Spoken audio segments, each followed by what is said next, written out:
यदि भीड़ ही आपको वोट दे देती तो बाबा बागेश्वर के पास आज सबसे ज्यादा सांसद हैं। यदि भीड़ ही आपको वोट देती तो बाबा रामदेव भी पार्टी बना ली। यदि भीड़ ही आपको वोट देती तो तमाम साधु संत जो हैं वो भी आज सांसद हैं। जी हाँ, मैं हूं मनोज चतुर्वेदी और आप देख रहे हैं बिहार संवाददाता। मुकेश सहनी ने अपनी सभाओं में भीड़ को दिखाते हुए प्रधानमंत्री को कहा है कि देख लीजिए हमारी ये भीड़ जिससे आपकी कुर्सी हिल जाएगी।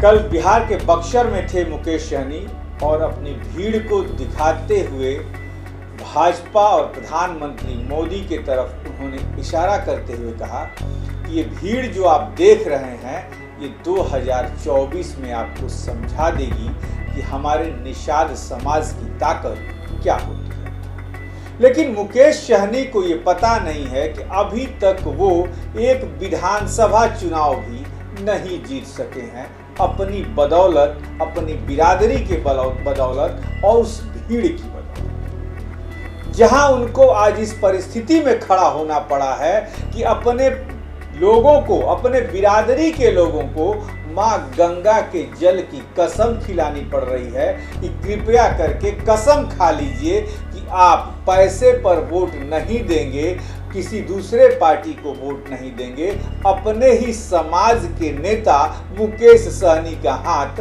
मजबूत करेंगे। सहनी साहब, यदि ये भीड़ आपकी होती तो ये कसम खिलाने की जरूरत नहीं पड़ती। और कसम तो जहां तक शास्त्रों में लिखा है, कसम जो है कमजोर लोग खिलाते हैं और झूठे लोग खाते हैं। रोज ही अदालतों में लोग गीता की कसम खाते हैं, कुरान की कसम खाते हैं और झूठ बोलते हैं। मुकेश सहनी को शायद खुद भी ये अंदाजा नहीं है कि ये भीड़ वोटों में तब्दील नहीं होती। तमाम पार्टियों की रैलियां हमने पटना के गांधी मैदान में भी देखी है, जहां भाड़े पर किस तरीके से लोगों को इकट्ठा किया जाता है ये भी हमने देखा है। लेकिन मुकेश सहनी को अपनी इस भीड़ पे बहुत ही गुरूर हो गया है और वो प्रधानमंत्री से कह रहे हैं कि हमें या तो अनुसूचित जाति का दर्जा दे दीजिए वरना 60 सीट दीजिए। देश की 60 सीटों पर हमारा आधिपत्य है। एक भी सीट आज तक अपने बलबूते मुकेश सहनी नहीं निकाल पाए और अपने को निषाद समाज का बाहुबली नेता है। लेकिन कल बक्सर की सभा में उन्होंने क्या कुछ कहा है, किस तरीके से प्रधानमंत्री नरेंद्र मोदी पर हमला बोला है, ये भी सुना। आपने देखा था ब्रह्मपुर विधानसभा में हमारे स्वर्गीय नेता जयराज चौधरी जी घर पे बैठे थे, उनको हमने टिकट बुला के दिया। कभी वो सोच भी नहीं सकते थे कि हमको टिकट मिलेगा, क्योंकि आपका दल मजबूत हो गया, आप साथ दिए, हमने बुला के जबरदस्ती टिकट दिया, सहयोग किया। लोग 5 करोड़ रुपया देने के लिए तैयार था, लेकिन हमने कहा नहीं, अपने लोगों को आगे बढ़ाना है और हमने जयराज चौधरी जी को टिकट दिया। हमें सफलता हासिल नहीं हुआ, लेकिन एक हमने परिभाषा बदल दिया। हमने 4 विधायक बनाए, अपने दम पर बिहार में मंत्री बना, हमारे सहयोग से बिहार में मुख्यमंत्री बना। सरकार का चाबी हमारे पास था, हम जिनको चाहते उनको बिहार का मुख्यमंत्री बना सकते थे, लेकिन हमने ईमानदारी के रास्ते पे चलकर हमने श्री नीतीश कुमार जी को बिहार का मुख्यमंत्री बनाया। आजादी के 75 साल बाद पहली बार आजाद भारत में एक निषाद का बेटा के सहयोग से एक बिहार में मुख्यमंत्री बना। ये हमारी पहचान है साथियों। इसलिए साथियों, ये सब क्यों हुआ, कैसे हुआ? जब आपने हमें अपना भाई माना, जब आपने हमें अपना बेटा माना, जब आपने हमें अपना नेता माना, तब ये हुआ।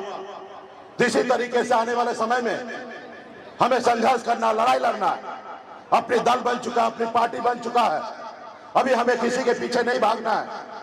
हमें अपने बच्चे का भविष्य मात्र 200 रुपया में नहीं बेचना है। अपने वोट को सही से इस्तेमाल करना है। तो इसलिए साथियों, इसके लिए संकल्प लेना पड़ेगा, लड़ाई लड़ना पड़ेगा। अभी हम लोग आरक्षण उसके लिए लाए के लिए हम लोगों ने एक नारा देके उतरा है, आरक्षण नहीं तो गठबंधन नहीं, और गठबंधन नहीं तो वोट नहीं। अब वोट नहीं तो दिल्ली का सरकार नहीं। अभी मोदी जी को प्रधानमंत्री बनना है। एक विपक्ष के नेता को विपक्ष के नेता को प्रधानमंत्री बनना है। ना ही आपको, ना ही हमें बनना है। हमें तो सिर्फ हमारा अधिकार चाहिए, ताकि हमारे 5 करोड़ निषाद यूपी, बिहार, झारखंड में 5 करोड़ निषाद के चेहरे पे मुस्कान आए, सभी के घर पे खुशियां आए। इसके लिए हम संघर्ष कर रहे हैं साथियों। इसलिए सभी को लड़ाई लड़ना पड़ेगा। ये कोई एक व्यक्ति की लड़ाई नहीं है।